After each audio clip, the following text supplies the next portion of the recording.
Assalomu alaykum hammaga. Sizlar bilan Trading Mindset. Bugun sizlar bilan strategiyalarning otasi deb hisoblangan klassika strategiyasida nima uchun biz aksariyat holatlarda stop olishimiz mumkin ekanligini tushuntirib berishga harakat qilaman. Va bu video darsimizda ochiq manbalarda Google, YouTube, Instagram yoki Telegram darsli gruppalarda yoki kanallarda mavjud emas. Hozirgi kecha kunduzgacha. Va agarda bu strategiya ochiq manbalarda yoki qaysidir bir qo'shtirnoqchidagi aqlli kurs sotarlarni misol uchun kanalda ko'rib qoladigan bo'lsanglar, pulinglarni qaytarib olinglar. Sizlar bu videoni 1 yildan keyin ko'rasizlarmi, 2 yildan keyin ko'rasizlarmi, farqi yo'q. Bu video darslik chiqqanidan keyin agarda sizlar u strategiyani o'rgangan bo'lsanglar, pulinglarni qaytarib olinglar. Nima uchun? Chunki hozirgi kecha kunduzgacha bu strategiyani ochiq holatdagi manbasida yo'q. Men bu strategiyani o'zim o'ylab topganman va bu narsani o'ylab topganimga naqd 2 yil bo'lgan. 2 yildan beri men shu strategiyani top 12 ta strategiya o'ylab topgan bo'lsam, top 5 talikda mana shu strategiyam bor. Va aynan mana shu strategiyani men sizlarga bugun o'rgatib beraman. Sizlar algoritmni tushunishga harakat qilinglar. Bu strategiyada sizlar entry'si, stop'i, taker qattiq o'ylanish kerak, ko'rsatiladi baribir. Sizlar faqat u narsa bilan cheklanib qolmanglar. Men sizlarga xato qayerda bo'ladi, nima uchun odamlar adashadi mana shu joylarda, hammasini ko'rsatib berishga harakat qilaman. Tushunarli? Bo'lmasa, gapni qisqa qilamiz, yaxshilab joylashib olinglar. O'sha gapim qaysidir bir aqlli kurs sotarlar kanalda ko'rib qolsanglar, pulinglarni qaytarib olinglar. Tushunarli? Chunki bu gapni nima uchun aytamandi? Chunki meni nomimdan, meni bilimimdan foydalangan holatda odamlarni aldab pulini qoqqan, mendan 2-3 yosh barobar katta inson bo'lib turib, odamlarni aldagan insonlar mavjud ekan. Tushunyapsizlarmi? Avvalambor ularga Xudo insofini bersin. Lekin men o'sha voqeadan keyin o'sha video darslarni chiqazgim kelmay qoldi, ishlarim chiqib qoldi, yana qo'shimcha. Shuning uchun videolarimizni to'xtab qolgan edi. 3 haftadan beri video qo'yilmadi va mana bugun va nihoyat sizlarga video darsi chiqarishga qaror qildim. Kelinglar, sizlarga bugun nima o'rgatishimni ko'rsatib bersam. Vakf darsligimizdan keyingi video darsli sifatida bu juda ham zo'r ketadi. Kim agarda o'tgan darslarimizni ko'rmasa, ko'rib olinglar. Bugun klassika strategiyalarning otasi deb hisoblangan strategiyani stop olishligini sabablari bilan ko'rsatib beraman. Endi bo'lmasa boshladi. Qaranglar. Mana bu bizada misol uchun trend, to'g'rimi? Men oldindan variantni chizib olgandim. Biz o'rganamizki, doimiy strategiyalar o'rganayotgan jarayonimizda narximizda mana bunaqangi holatlarni kuzatamiz. To'g'rimi? Strategiyalar aynan o'rgatiladigan variant mana bu. Nima uchun? Ya'ni agarda biz mana bu ikkita liniyani olib tashlaydigan bo'lgan taqdirimizda ham mana bu joydan hamma biker deyishadi. Nima uchun? Bu narsalar hozir sababini ko'rsataman. Bizda kanal holati bugun asosan klassikaga aloqador bo'lganligi uchun, ya'ni klassikani bobosi sifatida deb aytaman bu narsani, realniy sifatlari bilan keltirib ham beraman. Mana bu klassika strategiyasini adashmasam ishlab berishlik foizini 80% deyishadimi, 75% mi deyishgan edi. 75-80% ishlab beradi deyilgan. Lekin ishlab bermaydigan holatlari ham bor. Kelinglar o'sha ishlab bermaydigan holati bilan ham ishlab bergan holatda ham foyda qilishlik mumkinligini ko'rsatib beraman. U слишком kuchli algoritm bor va 2 yil oldin chista wunderkind bachcha bo'lganman deb o'ylayman. 16 yosh bo'lganman, 15 yosh bo'lganman. Hozir endi yaqinda 18 ga to'laman. Yaqinda endi 18 ga to'laman. Tushunasizlarmi? Xo'p, endi bu narsani isbotlashni hojati yo'q. Agarda shunaqanini Google'ga qidirsanglar ham, YouTube'ga qidirsanglar ham chiqmaydi. Bu narsaga uverma. Hozirgi kecha kunduzda chiqmaydi. To'g'ri, keyinchalik qaysidir bir qo'shtirnoqchidagi noinsoflar yoshi katta bo'lgan taqdirda ham chiqazayotganlar bor. Lekin u qolgani alohida tema. Endi kelinglar. Sizlar bilan ochiqcha gaplashsak, nimalar bo'ladi? Birinchi navbatda SMC strategiyasi mana bu strukturaga qanday javob beradi? SMC strategiyasida bilamizki, narximizda struktura o'zgarishli paytida choch deb atalinadi. Ya'ni choch, ya'ni struktura o'zgarishida choch deb, struktura davomiyligida esa boz deb ataladi. Mana bu harakatlarimiz bizga boz. Mana bu harakatlar boz deb olinadi. To'g'rimi? Xo'p. Mana bu joyda esa struktura sindi. Choch. Ya'ni strukturamiz bizda buzildi. Va aynan mana shu nuqtadan keyin bizga aynan aytiladiki, OTG, Optimal Trend Entry. Optimal Trend Entry strategiyasi bo'yicha mana bu holatda OTG zonaga narx keladi va bayga harakatlanadi, bozor deyiladi. Yoki-da обычный Fibonacci strategiyasi bo'yicha 0.5 dan pastiga tushirgan sari 0.6 dan 0.7 dan kirasan dedi. Stop lossing pastda bir nuqtasida bo'ladi deyiladi. Misol uchun. Endi klassik strategiyasi bunga qanday qaraydi? Klassik strategiyasi mana bu holatda trendli liniya strategiya deylik. Trend liniyada narximizni mana bu holatda yuqoridan trendlarni birlashtirgan holatda geometrik liniya hisobida mana bu maksimumda bir nuqtaga urilingan sifatda narximizdan mana bu joyda qaytarilinadi deb olinadi. Mana shu holatda. Bu klassika bo'yicha yondashuv. Mana bu esa SMC bo'yicha struktura o'zgarishli holati. U klassikada ham struktura o'zgardi deyiladi, chunki breakout deyiladi-ku o'sha. Endi yana bir strategiyalardan biri SND, ya'ni SND strategiyasi. Sizlar o'sha SNR, SND bilan sevib ishlatasizlar, to'g'rimi? Mana bu holatda SND strategiyasi ham demand zona deb oladida, narximizni bayga kirishlikka undaydi.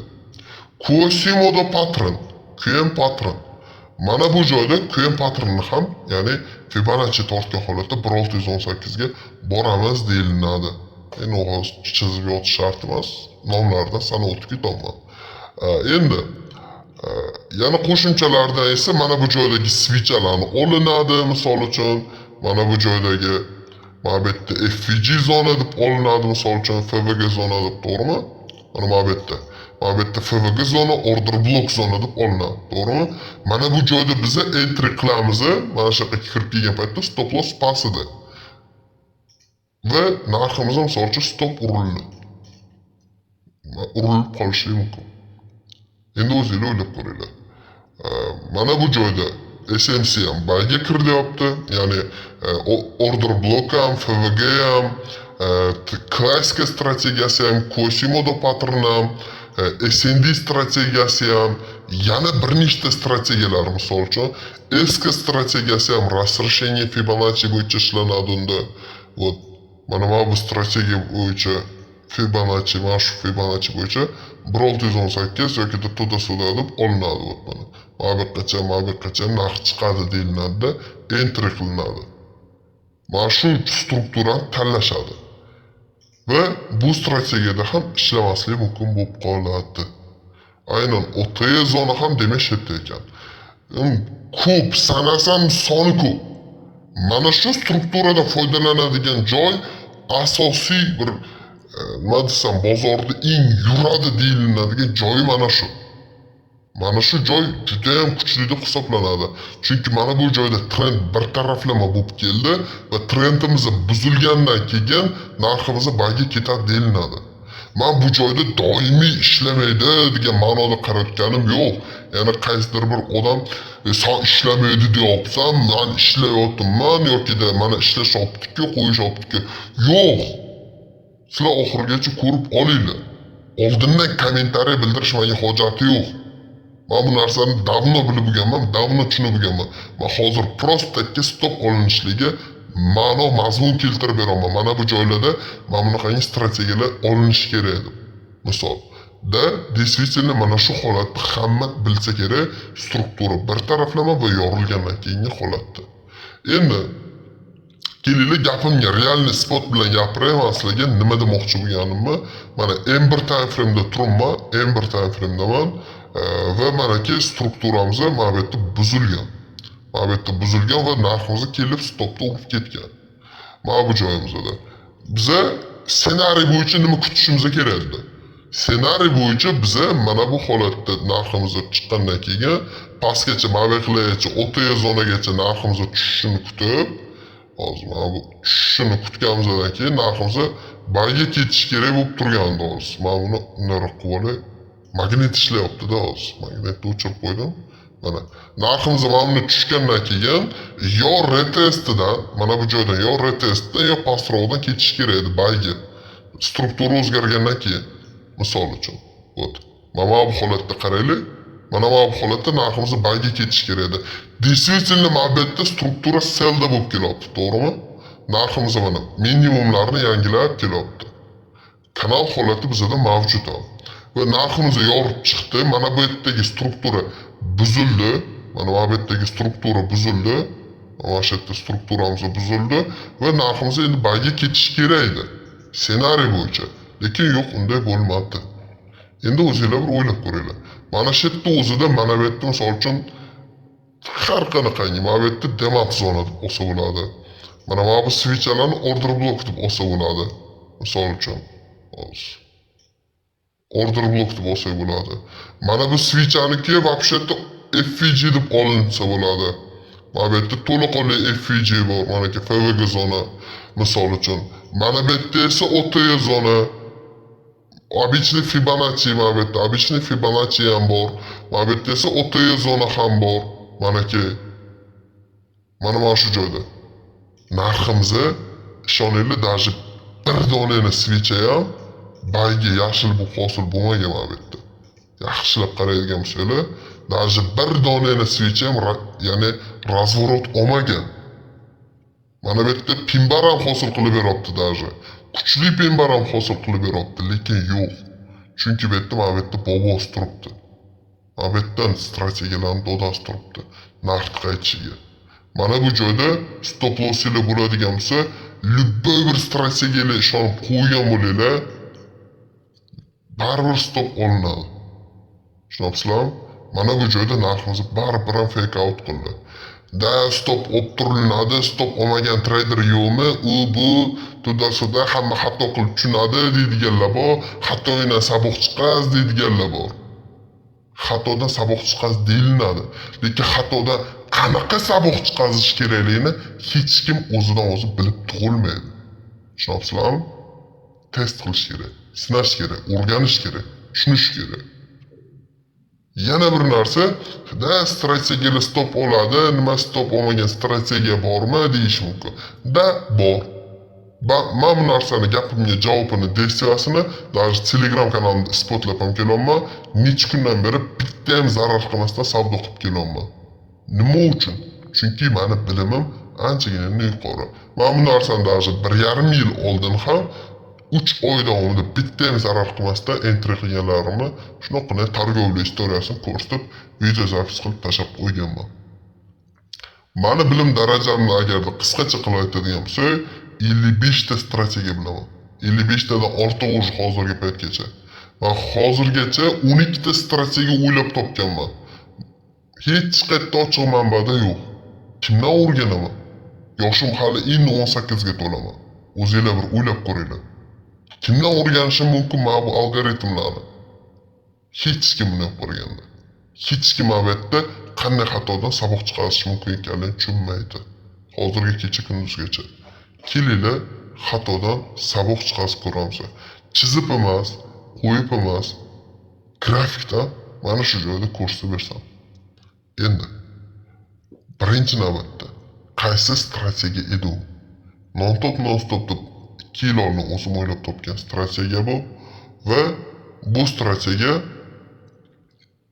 hozirgi kecha kunduzda nomi уже pichog'ing moy ustida degan strategiya. Buni Husan akamiz qo'yib berganlar. Kattakon rahmat. Pichog'ing moy ustida. Mana shu strategiya hozirgi paytda. Endi bu strategiyani sizlar qanday ishlatasizlar? Avvalambor hozir biz mana bu joyga kirasizlar.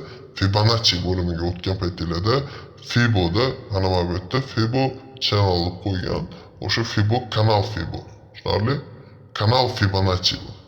kanal Fibonacciga kirgan paytinglarda mana bunaqangi необычный Fibonacci'mizni tortib olamiz. Ko'ryapsizlarmi? Вот manaki. Fibonacci'mizdan tortib oldik. E'tibor bilan qaranglar. Fibonacci'ni men qanday tortdim? Tortilishiga ham e'tibor qaratinglar. Kanal holati qanday olindi? Kelinglar, mana bu grafikni polностью tozalaymiz va nima ssenariy ekanligini ko'rsataversam. Mana bu joyda bizada manaki high nuqtasi, yuqori high nuqta. Mana bu joyda trendoviy liniyamiz mavjud bo'lsa-da, вот manaki misol uchun. Va pastki tarafida esa kanal ham bizada mavjud. Вот manaki. Вот manaki. Mana bu holatda bizada kanal ham mavjud. Manaki. Endi bu holat bo'lgandan keyin narximiz deylik breakout qilindi. To'g'rimi? Breakout qilindi. Breakout bo'lgan paytida, break bo'lgan paytda deylik, o'sha breakout hopmaydi. Breakout bo'lgan paytda narximiz yorgan paytida yuqoriga yordimi, demaysizlar kanal Fibonacci'ni olasizlar-da pastki liniyadan. Tushunarli? Agarda narximizni struktura pastga yorib qo'yadigan bo'lsa, yuqori liniyasidan tortasizlar. Tushunarli? Mana shu. Yuqoriga yordim mana bu joydan sizlar yuqori qismidan olasizlar-da, manaki. Mana yuqori qismida shundoqqina tortasizlar, birinchi liniyaga qo'yib olasizlar. Ikkinchi navbatda esa mana 3 ta tochka qo'yiladi. Tushunarli? Shuni unutmanglar. Manaki birinchi tortilinishlikda mana yuqori qismidan kanalimizni oldik, pastki qismidan kanalimizga qo'ydik va mana bu holatda tengma-teng qilib 3-chi tochkamizni ham qo'ydik mana. 1 2 3. Manaki 3-chi tochka. Tekis qilib qo'yasizlar. Va endi biza entry qilinishligimiz qayerdan bo'ladi? Biza doimgidek sizlarga Fibonacci'ni o'zini raqamlaridan biri bo'lgan 1618, 1414, 1272 raqamlaridan biza sell kiramiz. Tasavvurlayapsizlarmi? Struktura sellda bo'lib kelib, bayga o'zgartirildi. O'zinglar bilan fikrlab ko'ringlar-da. Struktura mana bu joyimizda sellda, strukturada sellda bo'libdi. Mana bu yerda struktura o'zgardi bayga, misol uchun. Lekin biza yo'q, bay kirmayapmiz-da, sell kiramiz. Nima uchun? Nima uchun? Chunki buni bitta sababi biza qarama-qarshi holatda ishlayapmiz. Tushunarli?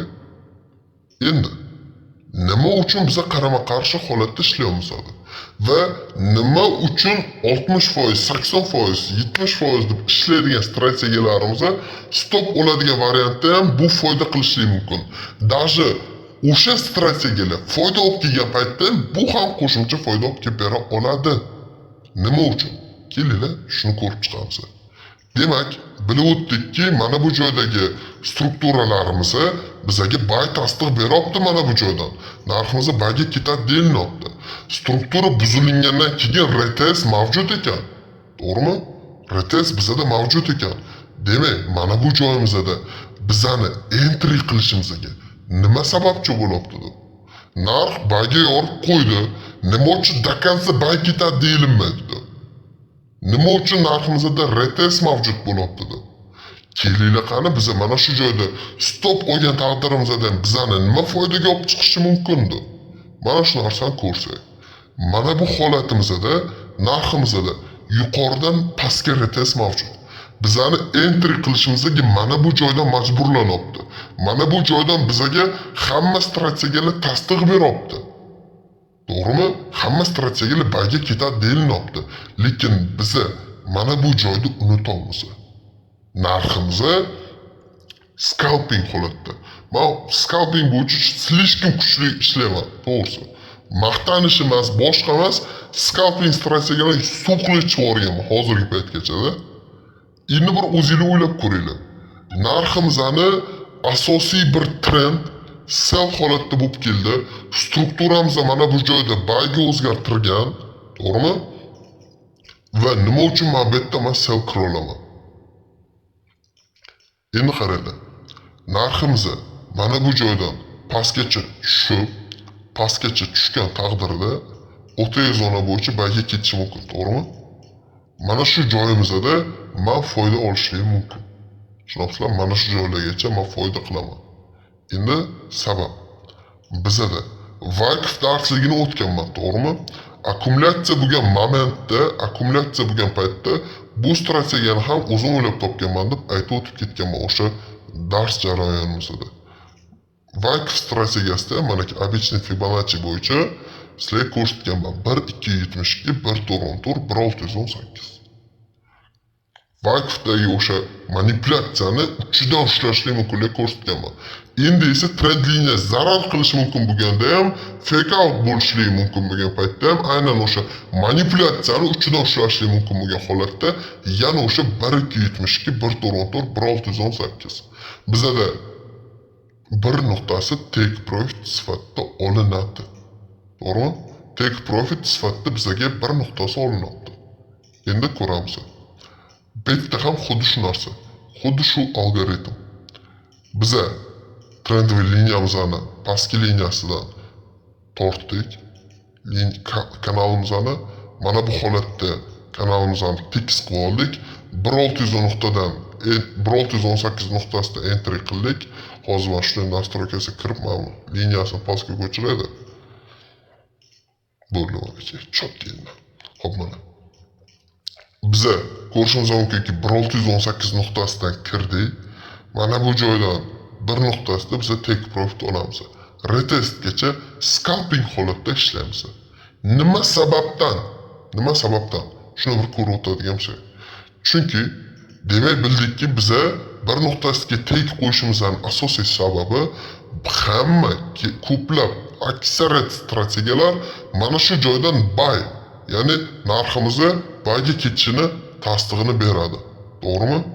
Narximizni buyga ketishi mumkin deb olinadi. Lekin breakout, ya'ni o'sha breakout deb aytilyapti. Narximizda struktura mavjud mana bu holatda va narximizda breakout mavjud bo'lishligi mumkin bo'lar ekan mana bu holatda.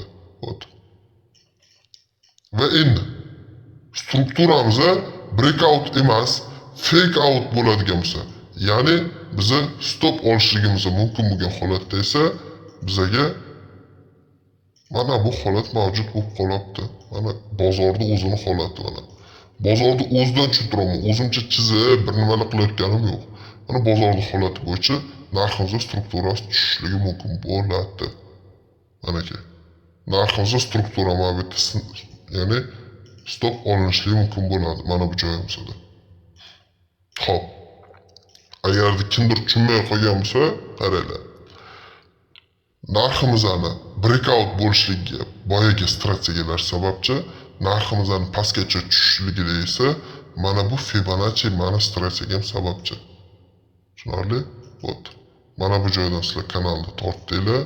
Mana bu joyda Fibonacci tekis qilib ikkita liniya bilan bir-biriga qo'ydinglar va mana bu holatda 1,618 dan entry qilganinglardan keyin narximizni oqibdi pastga. Pastgacha oqibdi. Sizlarni birinchi take profit deylar 1 nuqtasi, ikkinchi take profit deylar 0,5 nuqtasi, uchinchi take profit o'sha 0 nuqtasi bo'ladi. Kelinglar take profitlar masalasini ko'rib chiqsak. Biza 1,618 da entry amalga oshirdik. 1,618 da entry amalga oshirdik. Mana yuqori qismidan narximizni bizaga 1 nuqtasigacha tushib beryapti. Mana bu yergacha. Unutmanglar, men M1 time frame'da turibman, eslicho 43 pips bo'lib beryapti. 43 pips narx tushib beryapti. Undan keyingisi 0,5 nuqtasi o'sha hozir mana shuni ana qo'li tortib oladi, cho'zay yergacha yaxshiroq bo'lsin. Xo'p. Mana ki. Kelinglar 0,5 larni alohida ajrataylik. Mana bular kerak emas, nahvo kerak emas bu raqamlar bor. Uzr sukun oldim, uzr. Alohida uzr. Yani yozib yormaylar. So'kinni qo'y dedim. Xo'p, mana ki. Mana bu joydan 1,618 da entry qilinglar, birgacha ishladinglar. Mana kulrang zonagacha ishlab oldinglar. Undan keyingisi esa 0,5 nuqtasigacha ishlab oldinglar. Mana ki. Mana 0,5 nuqtasiga narx mana bu yerda kelib urilibdi. 1 nuqtasiga mana bu yerda scalping holatda. Mana bu yerda 0,5. Ko'rdinglarmi? Endi qaranglar. tushuntirishga harakat qilyapman, iloji boricha yaxshilab algoritmni tushunib olinglar sizlar. Nima uchun men unchalik jon kuydirib tushuntiryapman? Chunki bu narsalar sizlarga kelajakda zarar qilmasdan ishlashinglarga yordam beradi. Tushunarli? Xo'p, kanal holatimizga qaytib olamiz. Mana kanal holatimizga qaytdik. Biza strukturamizni yordi, to'g'rimi? Strukturani narx buzdi va narximizni retest qilibdi.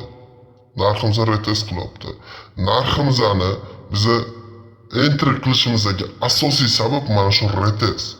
Tushunyapsizlarmi? Bizani zarar qilishimizni ham, foyda qilishimizni ham mana shu narsa hal qilibdi. To'g'rimi? Demakki, biza bu holatda bilishimiz kerakki, mana bu joydan narximizni по-любому yorgandan keyin retest mavjud. Biza foydaga kirgan taqdirimizda ham, zararga kirgan taqdirimizda ham mana shu joyga narx qaytib kelar ekan. Tushunarli? Gapimning ma'nosi, mazmuni mana shu yerda. Sizlar foyda qilgan taqdiringlarda ham, zarar qilgan taqdiringlarda ham mana bu joyga narximiz qaytib keladi. Tushundinglar? Mana shu.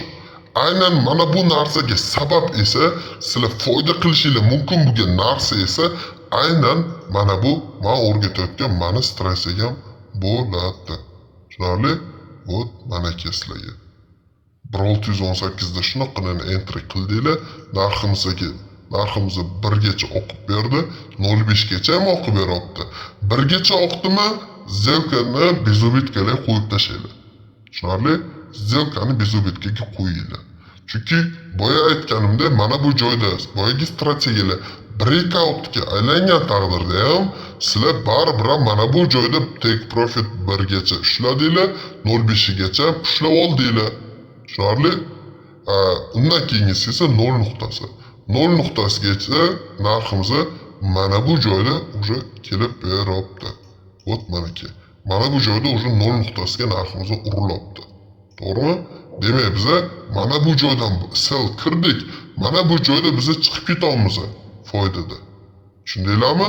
Va yana o'sha narsa Vakf darslarimizda o'rgatganim kabi, misol uchun Vakfda o'tganmanki, mana bu holatda sizlar enter qilishlikda kirasizlar deganman, to'g'rimi? Mana bu holatda enter qilishlikda yuqori nuqtasidan kirasizlar deganman. Take profit уже ko'plab olmoqchi bo'lgan paytimizda esa teskarisiga tortamiz deganman. To'g'rimi? Teskarisiga tortamiz deyilgan. Vakf darsini kim ko'rmagan bo'lsa, ko'ringlar. Men nima uchun Vakf darsligini 1000 marta aytdim, bor ko'ringlar dedim. 2 kundan beri даже tinmay yozyapman shu darslik haqida. Ko'ringlar, chunki mana bu darsni tushunishinglar uchun u darslar sizlarga kerak. Tushundinglarmi? Mana shu. Endi biza keyingi ko'plab take profitlarni olishligimiz uchun narximizni narximizni Fibonacci'sini teskarisiga tortib olamiz. Вот manaki mana bu liniyaga yuqori qismiga mana buni qilib qo'yamiz. Xato tortdim, uzr. Mana boy pastidan mana buni qilib tortgan bo'lsa, mana bu yerda bitta tochka, ikkita tochka, uchta tochka qilgan bo'lsa, endi esa biz mana bu yerdan yuqori qismdan ko'plab teklar olishimiz uchun yuqorisidan buni tortamiz va pastiga mana buni qilib tenglashtirib qo'yamiz. Вот manaki.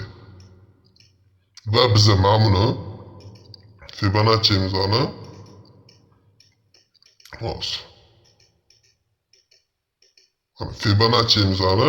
cho'zadigan bo'lsak, mana liniyadan chiqib ketmagan holatda tekis qilib cho'zadigan bo'lsak, вот mana cho'zib oldik va bir tur 10 turgacha biz sniper take bilan chiqib ketishimiz mumkin bo'lyapti. Ko'rdinglarmi? Biz mana bu joyda entry amalga oshirdik. Mana shu switchdan entrylarni amalga oshirib oldik. Mana bu примерно mana shu oraliklarga to'g'ri kelyapti 1618. Вот. Mana shu joyda sellga kirdik. Bir tur 10 turgacha ishlab oldik. Вот. 130 pips M1 time frame'damiz. Polностью struktura o'zgardi degan taqdirimizda ham narx unday bo'lmagan paytda manaki sizlarga foyda. Manaki. Endi o'zingizlar o'ylab ko'ringlar. Misol uchun Bilamizki, mana shu strategiyani, mana shu kraskani foydasi ham, misol uchun o'sha foydaga olib chiqib berishlik holati, deylik o'sha narximizga yorib o'tdi, retest, keyin ketadi deyiladi, to'g'rimi? Aynan mana shu retestgacha ishlab olinglar. Tushunasizlarmi? Mana shu.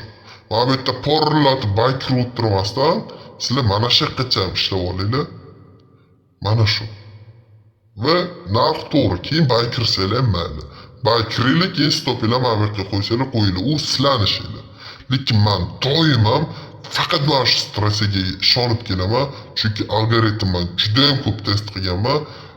Eski o'quvchilarim, shogirdlarim bu strategiyani biladi ham. Misol uchun juda ham kuchli ishlaydigan strategiya. Nima uchun algoritmi kuchli? Chunki bu strategiya mana bu joyda sizlar o'ylamaylar, mana bu yerda bitta strategiya, mana strategiyam, misol uchun to'g'rimi, qarama-qarshi kelib qolyapti-da. Misol uchun o'ylaylar, mana SNR mana bu yerdan tasdiq beradi, zonasi, soyasini zona qilib oladi. SNR strategiyasi, SND strategiyasi demand zona oladi, SNC strategiyasi OTE zona oladi, FVG zona oladi, order block zona oladi, klassika mana bu yerda trendli liniya oladi, resistance zona deb oladi. Обычный Fibonacci bo'yicha 0618, 0786 dan kirilinadi. To'g'rimi? Yana qaysi strategiyalar, eski strategiyasi bormi? Mana degan kim nechta strategiyalar mana shu joyda bay beradi. Lekin mana bu joydan sell emas. Narx o'sha sell tushib berishlik jarayoni mana shu joygacha demak bizda mavjud bo'lar ekan. To'g'rimi? Menimcha tushuntirib bera oldim degan umiddaman, yetkazib bera oldim degan umiddaman. Sizlar mana bu narsalar misol uchun strukturalar pastga kelayotgan paytida yuqoridan misol uchun mana bu nuqtadan sizlar ya'ni strukturasi bayga o'zgargan taqdirda ham sizlar bayga ya'ni entry qilmasdan sellga entry qilib olasizlar. Mana shu. Men bu narsani nima uchun aytaman deb. Bitta narsani sizlar tushunib olinglar. Algoritmlar misol uchun algoritmlar bir taraflama ichki algoritmlarga odamni tayanib qolgan. Men nima uchun SNR strategiyasini yomon ko'raman? Men nima uchun SNR strategiyasini yomon ko'raman? Bunga asosiy bitta sabab. SNC strategiyasi ma'lum bir diapazonni ko'ra oladi faqatgina. Tushunarli? ICC strategiyasi ham xuddi shu narsaga mutanosib. ICC strategiyasida biron bir high nuqta yoki low nuqtalarga e'tibor qaratilinadi. SNR strategiyasida ham xuddi shu narsa. Ya'ni narximizda struktura davomiyligida SNR strategiyasi narximizni zonadan zonaga qarab yuradi deyiladi. ICC strategiyasi esa likviddan likvidga qarab narximizni harakat qiladi deyiladi. Bularning barchasi ma'lum bir take profit olinishlikda ham, foyda zarar qilinishlikda ham narximizni ma'lum bir diapazon ichiga qamab qo'yishmoqda. Tushunarli? Narximiz aynan mana shu diapazon ichiga qamalib qolmoqda. Tushunarli? Mana bu fonni o'chiraman. Manaki. Narximiz zonadan zonaga yuriydi degan paytda ham o'sha switchar zonasini oladi. Biron bir misol uchun qarshili zona deb oladi, qo'llab-quvvatlash zona deb oladi, to'g'rimi? ICTda ham o'sha qoldirib ketilgan likvidlar, o'sha maksimumdagi likvid, minimumdagi likvidlari olinadi, misol uchun. Lekin outside holatda tashqi struktura bo'yicha ichki strukturaga qaytilinishlikda esa hisoblanilmaydi. Tushunarli? Mana shu. Bu strategiyani ikkinchi etap outside algoritm. Outside algoritm hech qaysi bir joyda yo'q. Bu narsani video darsligi shu paytgacha bo'lmagan. Mana o'zim sizlarga kursda tushuntirib beraman. Manaki. Outside algoritm xudo xohlasa keyingi darslarimizda bo'ladi. Tushunarli? Outside algoritm bundan keyingi video darslarimizda bo'ladi. Bugungi video darsligimizda 3 kun ichida agarda 30 ta like yig'ib kommentlarni portlatib tashlaydigan bo'lsanglar, men sizlarga u strategiyani ham mana shu ikkinchi etap algoritmni ham o'rgatib beraman. Nima uchun SNR ishlamasligini, nima uchun ICTdagi gaplar aksariyat holatlarda xato ekanligini tushuntirib berishga harakat qilaman. Tushunarli? Outside algoritm ikki etapli algoritm. Tushunarli? Ya'ni hamma asosan e'tibor qaratadigan narsa oddiygina maksimumdagi o'sha maksimum nuqtasi va minimum nuqtasi bo'layotgan paytida sizlar tashqi nuqtadan ichki nuqtaga qarab ishlashingiz mumkin ekanligini tushuntirib berishga harakat qilaman. Bugun shu narsani trendiy liniya holati bo'yicha ko'rsatib berishga harakat qildim. Endi menimcha meni qanchalik darajada tushunishimni, qanchalik darajada bu algoritmlarni ko'rganligimni, tushunishimni bilib oldinglar degan umiddaman. Klassikani ko'rsatib berdim. Vakf strategiyasi bo'yicha mana ko'rsatib berdim. Endi men sizlarga ikki etapli ICT va SNR o'rtasidagi nizoga o'zimizga bugun nuqtani ertangi kunda yoki indingi kunda nuqtani o'zimizga qo'yamiz. Tushunarli? Hammaga rahmat. Videoni tomosha qilgan bo'lsanglar, iloji boricha yana bir qayta ko'ringlar. Algoritmlarni tushunishga harakat qilinglar. Bundanda qiziq videolarni misol o'tkazib yubormasliginglar uchun kanalga obuna bo'linglar обязательно. Bu menga motivatsiya beradi va Xudo xohlasa men sizlarga bundanda kuchli strategiyalarni o'rgatishga harakat qilaman va qaysidir bir joylarda so'kinib yuborgan bo'lsam, bu uchun alohida uzr.